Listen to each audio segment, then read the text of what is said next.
जय हिंद दोस्तों, आप सभी का स्वागत है हमारे YouTube channel the credible classes and institute can be believe, एक ऐसी संस्थान जहां आप कर सकते हैं विश्वास। दोस्तों, टेंस के चैप्टर में हम लोग पहुंच चुके हैं प्रेजेंट परफेक्ट कंटीन्यूअस टेंस पे, यानी कि ये टेंस का सबसे आखिरी पार्ट है प्रेजेंट का। फिर हम लोग चलेंगे पास्ट पे और आफ्टर दैट हम लोग चलेंगे फ्यूचर पे। ठीक है, आइए फटाफट इसको पढ़ते हैं। जो लोग बाकी तीन tenses present indefinite, present continuous और प्रेजेंट परफेक्ट नहीं पढ़े हुए हैं, वो पीछे नीचे दिए गए डिस्क्रिप्शन में लिंक में जाइए, वहां पर पढ़ी हुई वीडियो उसको आप देख लीजिए और फिर आइए आप इस पर। चलिए फिलहाल हम इसको स्टार्ट करते हैं। Present perfect continuous tense. तो पहचान समझते हैं सबसे पहले बच्चों। पहचान क्या है इसकी कि वाक्य के अंत में रहा है, रही है, रहे हैं इत्यादि शब्द आते हैं। अब एक और ऐसा टेंस है जिसमें रहा है, रही आता है लास्ट में वाक्य के सेंटेंस के, और वो है प्रेजेंट कंटीन्यूअस। तो इन दोनों में अंतर क्या है? अंतर है दूसरे हेडिंग पे। देखिए, समय का बोध होता है, यानी सिंस और फॉर। इसमें दो वर्ड आते हैं, सिंस और फॉर, इंग्लिश में, है ना। इसमें आपको पता चल जाता है यहाँ समय का बोध होगा और रहा है, रही है जहां आएगा, वो दोनों अगर आ गए एक ही सेंटेंस में तो वो है प्रेजेंट परफेक्ट कंटीन्यूअस। ओके, आइए इसको चलते हैं। सबसे पहले सिंपल सेंटेंस के रूल को इसको समझते हैं। तो सिंपल सेंटेंस में सबसे पहले एसयूबी, एसयूबी का मतलब क्या है? सब्जेक्ट, यानी कि कर्ता। आप सब लोग जानते हैं कर्ता कौन है? सब्जेक्ट। देन हैज, हैव, इसका जो हेल्पिंग वर्ब है उसके साथ लगता है इसमें been, B double E N, been. Then हम लगाते हैं वर्ब की आईएनजी फॉर्म, कहीं पर भी कंटीन्यूअस हो आंख बंद करके आईएनजी फॉर्म लगा दीजिएगा। फिर आता है ऑब्जेक्ट, फिर आता है सिंस और फॉर। सिंस देखिए निश्चित समय के लिए और फॉर लगता है अनिश्चित समय के लिए, है ना। तो निश्चित और अनिश्चित समय क्या होता है ये भी हम उदाहरण में आपको बताएंगे। आइए, तो लिखा हुआ है सिंपल सेंटेंस के हम लोग उदाहरण को जानते हैं जिसके वाक्य के अंत में रहा, रही आए और समय का बोध भी हो। तो जैसे मैं 3 घंटे से पढ़ रहा हूं। आइए, सिंपल सेंटेंस आप ध्यान से देख सकते हैं, ये सिंपल है, जिसमें ना तो नहीं आए ना तो क्या, क्यों, कब, कैसे आए। तो आइए सबसे पहले क्या लिखा? सब्जेक्ट। सब्जेक्ट कौन है? मैं के लिए आई। आई के साथ हैव लगेगा नहीं, है सिंगुलर के साथ हैव लगेगा तो हैव लगा दीजिए, आई हैव। बीन लगेगा, जी हाँ बीन लगेगा, आई हैव बीन। वर्ब की आईएनजी फॉर्म, यहाँ वर्ब क्या है? वर्ब है यहाँ पर पढ़ना, पढ़ाई करना। पढ़ने को क्या बोलते हैं? तो ऐसे तो रीडिंग बोलते हैं, है ना। आप यहाँ रीडिंग भी लिख सकते हैं, अगर वो कोई नॉवेल पढ़ रहा है, कोई पुस्तक पढ़ रहा है तो स्टडिंग लिख सकते हैं। ओके, तो studying, I have been studying, यहां तक हो गया। अब सिंस और फॉर। तो आइए सिंस और फॉर कैसे लगाते हैं? समय को देखकर। समय है 3 घंटे, तो 3 घंटे कोई भी हो सकता है, वो निश्चित नहीं, वो अनिश्चित है। और अनिश्चित के लिए फॉर, कोई भी 3 घंटे हो सकते हैं, सुबह के, दोपहर के, शाम के। तो हम लोग लगा सकते हैं फॉर और फिर लगाएंगे टाइम। टाइम कितना है? 3 आवर्स। तो PHREE 3 HOURS आवर्स। तो ये आपका पहला सेंटेंस तैयार हो गया। ध्यान से आप देख सकते हैं, मैं 3 घंटे से पढ़ रहा हूं, I have been studying for 3 hours, है ना। आइए चलते हैं दूसरे सेंटेंस पे, जो है नेगेटिव सेंटेंस। नेगेटिव सेंटेंस में बहुत ज्यादा कुछ आपको नहीं करना, नॉट जोड़ना होता है, ये आप सबको पता है। आइए, लेकिन कहां जोड़ना है? देखिए, सबसे पहले सब्जेक्ट हैज, हैव, अब बीन नहीं, पहले नॉट देन बीन। ओके, फिर वर्ब की आईएनजी फॉर्म, क्रिया की ING form, object, since, for plus time, everything will be same. तो आइए इसके भी कोई एक सेंटेंस को देख लेते हैं, इंग्लिश में इसको देख लेते हैं। जैसे लिखा मैं 3 घंटे से पढ़ रहा हूं, तो यहां हम देख लेते हैं मैं 3 घंटे से नहीं पढ़ रहा हूं। तो इसको आप कैसे लिखेंगे? इसको आप लिखेंगे आई हैव। अब देखिए इसके बाद नॉट आ गया, आई हैव नॉट बीन, यहां बीन आया, वर्ब की आईएनजी फॉर्म आपको बताया था, स्टडीइंग, फॉर लगाइए, 3 आवर्स है तो फॉर 3 आवर्स, है ना। तो ये बन गया, I am not studying for 3 hours. आइए तीसरे पे चलते हैं, जो है interrogative plus negative. I hope आपको ये समझ में आ रहा होगा। आप वीडियो को पॉज करके भी देख सकते हैं और धीरे धीरे भी समझ सकते हैं, है ना। आइए तीसरे पे चलते हैं। यदि इंट्रोगेटिव आ गया, क्या, क्यों, कब, कैसे वाला, या फिर इंट्रोगेटिव प्लस नेगेटिव आ गया, कोई भी आ गया, तो उसको दोनों को मैंने एक साथ यहाँ लिख दिया है। सबसे पहले क्वेश्चन वर्ड। यदि सेंटेंस में बीच में क्या, क्यों, कब, कैसे सेंटेंस के बीच में आ गया तो उसको सबसे पहले लिखते हैं। तो आपने पढ़े ही है, पहले 3 टेंसेस में मैंने बताया है ना। तो वहां सबसे पहले क्वेश्चन वर्ड। अगर वो ऐसा नहीं आता, सबसे पहले क्या लग जाता है? क्या वह 3 घंटे से मेरी प्रतीक्षा कर रहा है? क्या वो 2 घंटे से क्रिकेट खेल रहा है? तो क्या की फिर इंग्लिश नहीं बनती, वो सबसे आगे आया, वहां हम हैज हैव से स्टार्ट करते हैं, है ना। तो आइए ऐसे एक एग्जांपल हम लोग लेके चलते हैं और यहाँ पर हम लिखते हैं। इसको आपको हम सिखाएंगे हिंदी में वाला भी लिख के। क्या रवि 2 बजे से क्रिकेट खेल रहा है। तो देखिए वाक्य के अंत में रहा है रही आ गया, इससे तो कॉन्टिन्यूअस हम पकड़ लिए, है से पकड़ लिए प्रेजेंट है, रहा से पकड़ लिए कॉन्टिन्यूअस है, और समय से पकड़ लिए कौन सा प्रेजेंट परफेक्ट कॉन्टिन्यूअस है। बस तो क्या जब भी आप शुरुआत में आता है उसकी इंग्लिश नहीं बनती है, उसको हम लोग हैज हैव बनाते हैं। अब हैज हैव किसको देख के लगाते हैं? सब्जेक्ट को। सब्जेक्ट कौन है? Ravi. So Ravi is a singular, singular के लिए लगता है हैज रवि। अब देखिए हैज रवि, सब्जेक्ट लगा दिया। नॉट अगर बीच में है तो लगाइए, नहीं तो आगे चलते हैं। नॉट इसमें नहीं लिखा हुआ है तो हम लोग बीन लगाते हैं। Has Ravi been. वर्ब की आईएनजी फॉर्म, वर्ब क्रिया क्या हो रही है? क्रिया हो रही है क्रिकेट, नहीं खेलना, तो खेलने को प्ले बोलते हैं, उसमें आईएनजी लगाएंगे हम लोग, वर्ब की ING form. So has Ravi been playing. अब प्लेइंग के बाद ऑब्जेक्ट, तो क्या वो खेल रहा है? अगर खेल रहा है तो क्या खेल रहा है? क्रिकेट खेल रहा है, CRICKET। तो has Ravi been playing cricket 2 बजे से। अब ये जो 2 बजे लिखा हुआ है दोस्तों, ये 2 बजे से एक निश्चित समय से है ना, तो इसके लिए हम लोग लगाएंगे सिंस 2 o'clock। और लास्ट में देखिए टाइम के बाद क्वेश्चन मार्क लगा दीजिए। यहाँ पे आपका ये प्रेजेंट परफेक्ट कंटीन्यूअस समाप्त हो गया। एक बार आप सभी लोग इसका स्क्रीनशॉट ले लीजिए और इसके बाद आराम से इस वीडियो को धीरे धीरे देख के समझिए।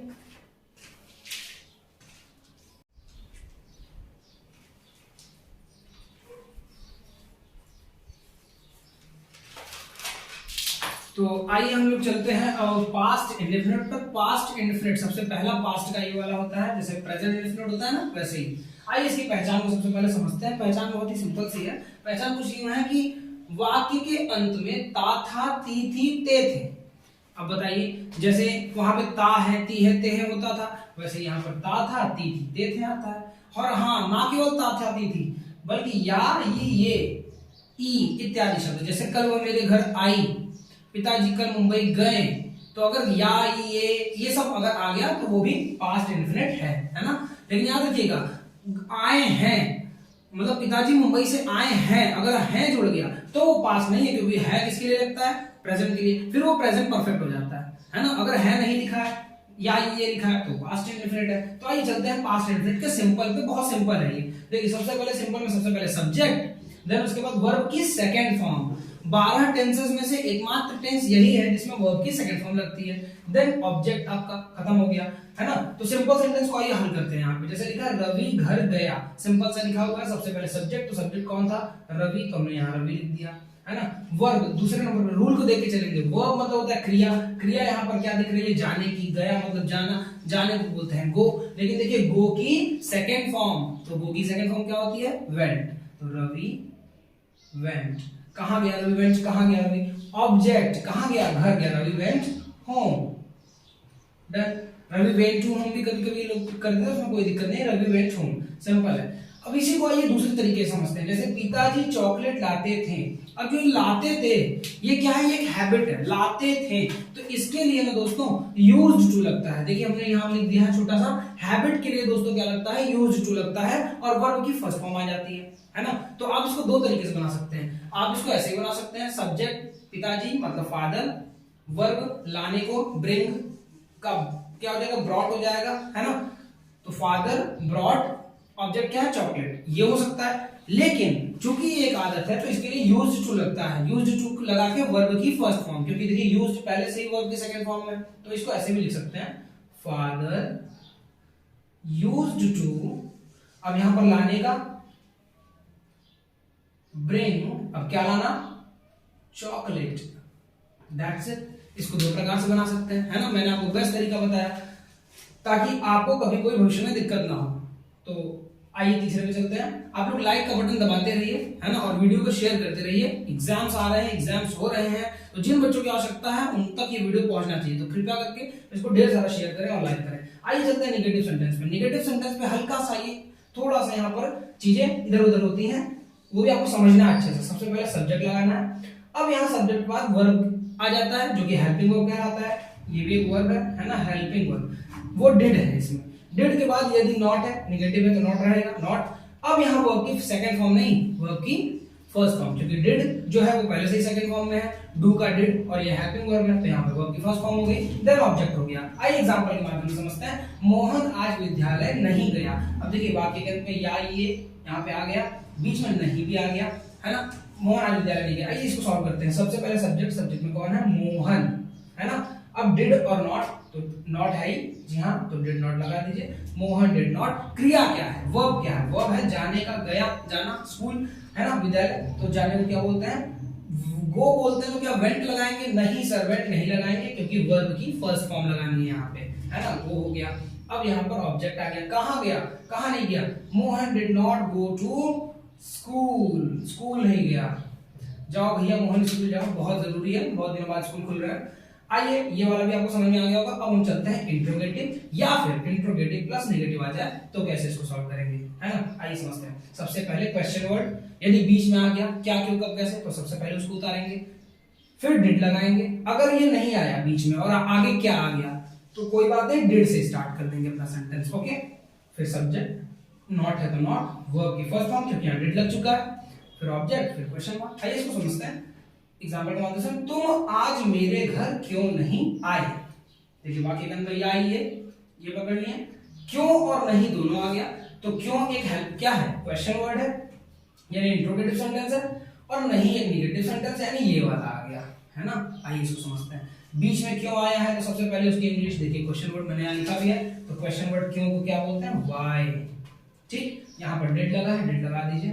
लास्ट में क्यों आए है ना। अब ये सब्जेक्ट लगाइए, तो सब्जेक्ट कौन है? तुम आज मेरे घर नहीं आए। तो कौन नहीं आया? तुम नहीं आए। तुम को क्या बोलते हैं? यू बोलते हैं। So why did you.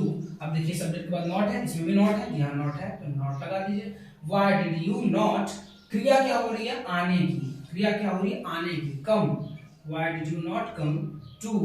कहां पर? ऑब्जेक्ट। कहां पर नहीं आया भैया? मेरे घर नहीं आया। My home. क्वेश्चन मार्क लगा दीजिए, क्योंकि क्वेश्चन वाला सब शुरू है। यहाँ पे आपका पास्ट इंडेफिनिट समाप्त हो गया। अब पास्ट इंडेफिनिट बहुत सारे, मैं एक्सरसाइज वाला वीडियो ला दूंगा, उसमें बहुत सारे सेंटेंसेस दूंगा, उसमें आपको सॉल्व करना होगा, है ना। नहीं तो आप अपने घर पे भी इसको बैठ के अपने से बना के सॉल्व कर सकते हैं, आपको सब पता है वाक्य के अंदर क्या आता है। फटाक से इसका स्क्रीनशॉट और इसको नोट डाउन कर लीजिएगा।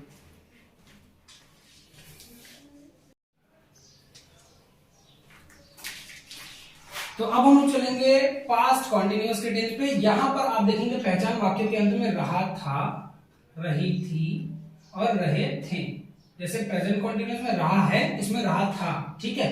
सिंपल सेंटेंस को ध्यान से देखेंगे। सब्जेक्ट इसमें हेल्पिंग वर्ब वाज वर्ब लगता है, सिंगुलर के साथ यानी एक वचन कर्ता के साथ वाज, और बहुवचन यानी प्लूरल कर्ता के साथ वर। कर्ता क्या होता है? सब्जेक्ट बोलते हैं, इतना तो आपको पता ही है। आइए चलते हैं। सब्जेक्ट वाज वर्ब, वर्ब की ING form and then object. मैंने आपको पहले भी बताया था कि जहां पर भी कॉन्टिन्यूअस होगा आप आंख बंद करके वहां आईएनजी लगाइएगा। और कैसे पता चलेगा कॉन्टिन्यूअस है? रहा था, रही थी, रहा, रहा वाले वर्ड आएंगे, ठीक है। आइए सबसे पहले पढ़ते हैं पहला सिंपल। हम कहानी लिख रहे थे। हम है सब्जेक्ट, तो इसके लिए हम लगाते हैं वी, है ना। हम भारत के वासी, वी आर इंडियन, है ना, we the people of India, तो वी। अब लिखना है यहाँ पर या तो वॉज या तो वर। तो आपको पता है हम एक प्लूरल है, प्लूरल के लिए वर लगता है, तो आइए वी वर। देन आपको वर्ब लगाना है, तो वर्ब के लिए यहाँ पे वर्ब क्या है? लिखना। लिखने को क्या बोलते हैं? राइट। तो राइट का आईएनजी फॉर्म, तो राइट में ई हटा के आईएनजी लगाते हैं, या तो आपको लोगों को पता ही है। तो वी वर राइटिंग। अब हम लोग क्या लिख रहे थे? कहानी लिख रहे थे, हम कहानी लिख रहे थे, तो वी वर राइटिंग स्टोरी, है ना। अब एक चीज यहाँ पे मुझे गलती हो गई कि हम जो है वो एक प्लूरल है, तो हम अगर मतलब ढेर सारे लोग तो एक कहानी को लिखेंगे, हम कहानियां लिख रहे थे, ठीक है, हम कहानियां लिख रहे थे, तो वी वर राइटिंग स्टोरीज, है ना। और स्टोरी आपको पता है वाई, जैसे जिन नाउन में लास्ट में वाई आता है और उसको प्लूरल बनाना हो तो उस वाई को हटा के हम लोग IES जोड़ देते हैं, है ना, जो कि मैंने यहाँ पर जोड़ दिया है। तो वी वर राइटिंग स्टोरीज। इसके नेगेटिव पॉइंट पे आएंगे, तो नेगेटिव पॉइंट में सबसे पहले सब्जेक्ट वाज वर्ब, उसके बाद नॉट, फिर उसके बाद वर्ब की ING form and then object. Very simple. तो तुम चाय नहीं पी रहे थे, चाय पीने को टेकिंग टी कहते हैं या फिर ड्रिंकिंग टी कहते हैं। ड्रिंकिंग इसलिए नहीं कहते हैं क्योंकि वो गर्म होता है, तो तुरंत ड्रिंकिंग को प्रक्रिया फटाफट हो जाए, है ना, तो इसको टेकिंग ज्यादातर कहते हैं। तो सब्जेक्ट के लिए हमने यू लगा दिया, सब्जेक्ट यू के साथ वर्ब लगता है, यू वर। नॉट लिखा है तो नॉट लगा दीजिए, यू वर नॉट वर्ब अपनी मैंने बताया पीने को यहाँ पर हम लोग टेक कह देंगे, टेक का आईएनजी फॉर्म टेकिंग हो जाएगा, है ना। So you were not taking, अब क्या चाय, तो क्या बोलेंगे tea, you are not taking tea, है ना। आइए तीसरे पे चलते हैं जो कि लास्ट है इंट्रोगेटिव या फिर इंट्रोगेटिव प्लस नेगेटिव। सबसे पहले क्वेश्चन वर्ड, हेल्पिंग वर्ब इसमें पहले आ जाता है, वाज और वर। देन आपका लगेगा सब्जेक्ट, सब्जेक्ट के बाद नॉट, सबको पता है, वर्ब की आईएनजी फॉर्म, ऑब्जेक्ट और क्वेश्चन मार्क। आइए इसको सॉल्व करते हैं। क्या श्याम मुरली बजा रहा था, तो रहा था रही थे से समझ गए हम लोग को पास्ट कंटीन्यूअस है, और क्या आगे आ गया तो समझ गए इंट्रोगेटिव वाला है। इंट्रोगेटिव में सबसे पहले क्वेश्चन वर्ड, लेकिन वो क्वेश्चन वर्ड कब, जब वो क्वेश्चन वर्ड बीच में आए, जब आगे आए तो उसका कुछ नहीं बनता, उसको छोड़ देते हैं, क्या को हटा देते हैं, है ना। वॉज वर्ब पे चलते हैं। आइए तो वॉज वर्ब सब्जेक्ट देख के लगाते हैं, सब्जेक्ट श्याम है, श्याम सिंगुलर है, सिंगुलर के लिए वॉज, फिर लगाएंगे श्याम, श्याम एक नाम है तो उसका फर्स्ट लेटर कैपिटल होगा दोस्तों। वॉज श्याम, अगर नॉट है तो नॉट, नहीं तो नहीं मत लगाइए, इसमें तो नहीं दिया। अब वर्ब लगाइए, वर्ब है बजा रहा था, बजा रहा था। तो जब भी आप कोई इंस्ट्रूमेंट प्ले करते हैं तो उसको जैसे मैंने बोला प्ले करते हैं यानी बजाना, उसको प्ले बोलते हैं। तो वॉज श्याम प्लेइंग, है ना, इस बजाने को क्या बोलेंगे यहाँ पर playing. Was Shyam playing flute, मुरली को क्या बोलेंगे फ्लूट, मुरली आपका क्या ऑब्जेक्ट है, यहाँ पर समाप्त हो गया, है ना। फटाफट आप लोग नोट डाउन कर लीजिए कॉपी में, फिर हम लोग चलेंगे पास्ट परफेक्ट पे।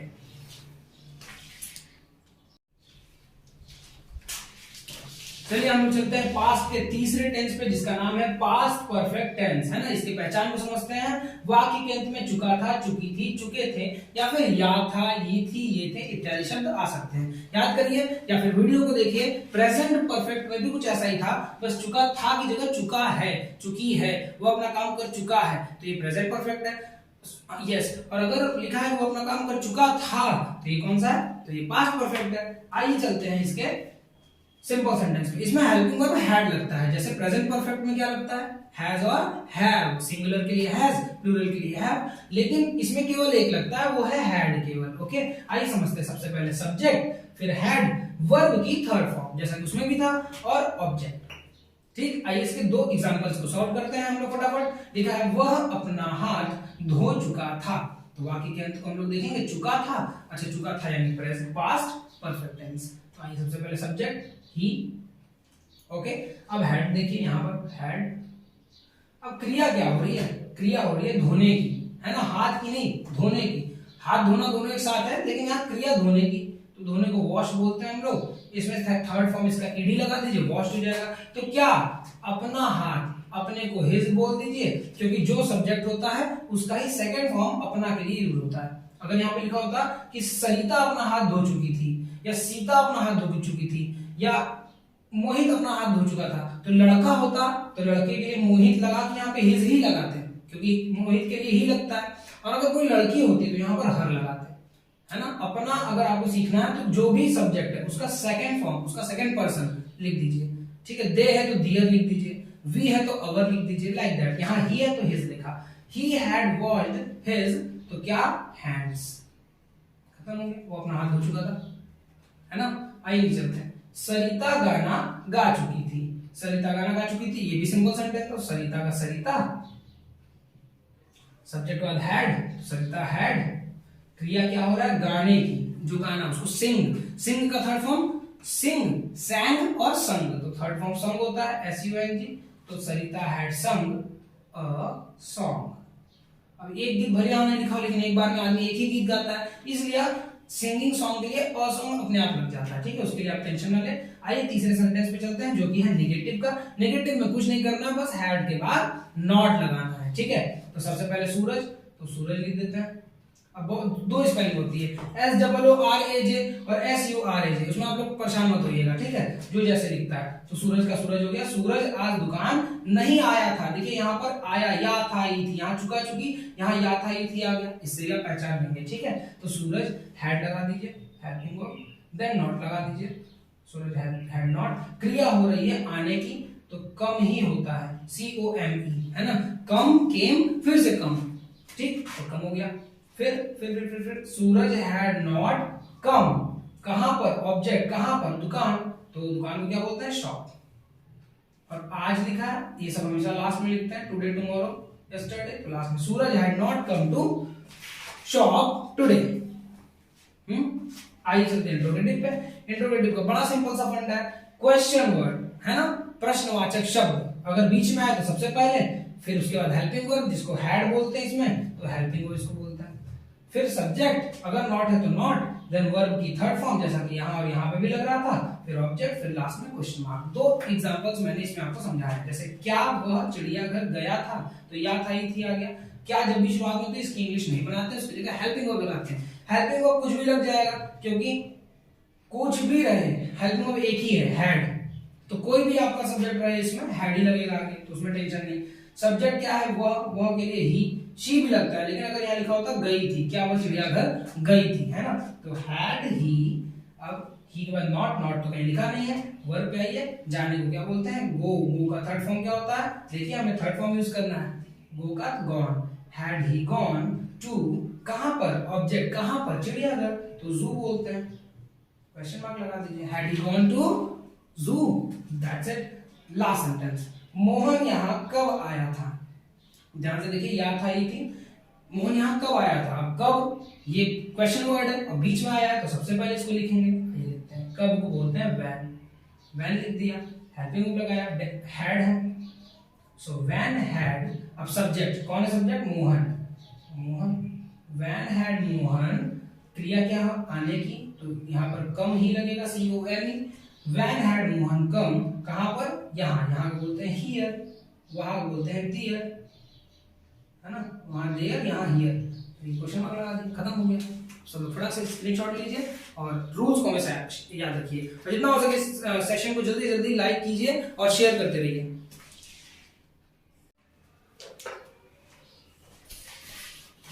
पास्ट के सेशन पे आइए चलते हैं आखिरी, और इसको समझेंगे बड़े ध्यान से, ये है आखिरी पार्ट पास्ट का, पास्ट परफेक्ट कॉन्टिन्यूअस टेंस। आइए इसको भी समझते हैं। पहचान, वाक्य के अंत में रहा था, रही थी, याद कीजिए, प्रेजेंट, अभी इसी वीडियो के सबसे शुरुआत में हम लोगों ने प्रेजेंट परफेक्ट कॉन्टिन्यूअस पढ़ा था, उसमें भी यही था, रहा है, रही है, लेकिन समय का बोध था, इसमें भी उसी प्रकार है, पास्ट है तो रहा था, रही थी, रहे थे, और इसमें समय का बोध, निश्चित समय के लिए सिंस और अनिश्चित समय के लिए फॉर, है ना। आई होप आप इतना समझ गए होंगे। अब इसमें मैंने क्या किया, आपको समझाने के लिए और ज्यादा आपको 3-5 न करना पड़े उसके लिए मैंने क्या किया है, सिंपल और नेगेटिव को एक साथ लिख दिया है ना। जैसे सब हेल्पिंग वर्ब बाद नॉट आता है तो मैंने इसी में बता दिया है, और यही काम मैंने इंट्रोगेटिव और इंट्रोगेटिव प्लस नेगेटिव में किया। हालांकि मैं शुरू से कर रहा हूँ, ये मैंने पहली बार किया प्रयोग, ताकि आपको भी थोड़ा सा शॉर्ट हो जाए, है ना। अब देखिए समझिए ध्यान से, सब्जेक्ट हेल्पिंग वर्ब हैड आता है और बीन आता है, लेकिन इन दोनों के बीच में अगर नॉट आया तो नॉट वहां लगा देंगे, फिर वर्ब की ING form, then object, since और फॉर, निश्चित समय के लिए सिंस, अनिश्चित के लिए फॉर, और देन टाइम लगा देंगे। तो आइए समझते हैं। लिखा, मैं 2 घंटे से सड़क पर तुम्हारा इंतजार कर रहा था। आइए लिखते हैं, मैं, आई सब्जेक्ट हो गया, हैड लगा दीजिए, नॉट है तो लगाइए, नहीं है तो मत लगाइए, यहाँ नहीं है, बीन लगा दीजिए, आई हैड बीन, क्रिया वर्ब की आईएनजी फॉर्म। यहाँ बताइए वर्ब क्या है, मैं 2 घंटे सड़क पर तुम्हारा इंतजार कर रहा, तो इंतजार करना क्या है, वर्ब है, इंतजार करने को वेटिंग बोलते हैं, वेट में आईएनजी फॉर्म लगाएंगे तो वेटिंग होगा ना, तो आई हैड बीन वेटिंग। अब ऑब्जेक्ट आया तो वेटिंग, तो किसका वेटिंग, जैसे मैं क्रिकेट खेल रहा हूं तो खेलना तो मेरा क्रिया है, लेकिन ऑब्जेक्ट है कि मैं क्या खेल रहा हूं, क्रिकेट, तो इसी तरह मैं इंतजार कर रहा हूं तो किसका, तुम्हारा, तो तुम्हारा को क्या बोलते हैं, your. I had been waiting, अब फॉर यू, तुम्हारा, अगर तुम्हारा के साथ कुछ जुड़ा होता, जैसे तुम्हारा घर, तुम्हारा ये, तो योर हाउस, योर होम, लेकिन यहाँ पर कुछ नहीं है, तो I had been waiting for you, यहां तक तो हो गया। अब सिंस और फॉर और टाइम लगाना है, तो देखिए 2 घंटे से, अब कौन से 2 घंटे, ये तो नहीं क्लियर है, तो आइए फॉर लगाइए यहाँ पे, फॉर 2 आवर्स, क्लियर है ना, आप आराम से समझिए। फिर उसके बाद हम लोग चलते हैं इंट्रोगेटिव वाले पे। सबसे पहले क्वेश्चन वर्ड, अगर बीच में आया क्या, क्यों, कब, कैसे, फिर आपका आएगा हैड, फिर हैड के बाद आएगा सब्जेक्ट, सब्जेक्ट के बाद नॉट अगर दिया है तो, फिर बीन, वर्ब की आईएनजी फॉर्म, ऑब्जेक्ट, सिंस और फॉर, टाइम, और लास्ट में क्वेश्चन मार्क। इसको भूलिएगा मत, ये भी बहुत इंपॉर्टेंट है। आइए समझते हैं, क्या माताजी 3 घंटे से मुझे आवाज दे रही थी। आइए समझते हैं, क्या माताजी, तो क्या जब भी शुरुआत में आता है तो उसकी इंग्लिश बनती है, नहीं बनती है ना, तो उसकी जगह क्या लगता है, हेल्पिंग वर्ब लगता है सर, तो आइए हेल्पिंग वर्ब लगाइए, हैड। आई होप आप लोगों को ये दिख रहा होगा, हैड सब्जेक्ट, सब्जेक्ट कौन है? माता जी, मदर। अब यहाँ नॉट, नॉट तो कहीं दिख नहीं रहा मुझे, क्या माता जी 3 घंटे से मुझे कहीं नहीं नॉट है, छोड़िए आगे बढ़िए। बीन, बीन क्रिया है आवाज देने की, आवाज देने को क्या बोलता है? कॉल। और कॉल का सब क्या हो जाएगा? कॉलिंग, क्योंकि कॉन्टिन्यूअस मैंने बताया जहां भी कॉन्टिन्यूअस हो आंख बंद करके आईएनजी लगाइए तो कॉलिंग हो जाएगा, है ना। तो हैड मदर बीन कॉलिंग मुझे, तो had mother been calling to me, for me भी यहाँ हो सकता है और टू मी भी यहाँ हो सकता है, ओके, मेरे लिए या मुझे, तो वो फॉर मी भी हो सकता है। तो had mother been calling for me. अब यहाँ पर जो समय दिया हुआ है 3 घंटे से, ये भी अनिश्चित है, तो यहाँ लगाइए फॉर 3 आवर्स, लगा दिए लास्ट में क्वेश्चन मार्क। आपका ये सेशन खत्म हो गया, है ना। देखिए क्या माता जी 3 घंटे से मुझे आवाज दे रही थी, रही थी, समय आया, पास्ट परफेक्ट कंटिन्यूअस है। Had mother been calling for me for 3 hours. अब यहाँ टू मी भी लगा सकते हैं, had mother been calling to me for 3 hours, that's it. तो आई होप दोस्तों आपको ये जो सेशन है पास्ट का और प्रेजेंट के आखिरी वाले सेंटेंस का, ये सेशन आपको अच्छा लगा होगा। और इसी तरह आप हमारे वीडियो को लाइक करते रहिए और शेयर करते रहिए। एग्जाम का समय चल रहा है, बच्चों को शेयर कीजिए, आप इसका लीजिए स्क्रीनशॉट और इसी तरह अपने इंग्लिश के नॉलेज को और इंप्रूव करते रहिए। मुझे दीजिए इजाजत, मिलते हैं नेक्स्ट वीडियो में, और उसमें हम लोग पढ़ेंगे फ्यूचर का पूरा टेंस और उसको खत्म करेंगे और फिर हम लोग बढ़ेंगे डायरेक्ट एंड डायरेक्ट पे। ओके, तो थैंक यू सो मच। जय हिंद, जय भारत।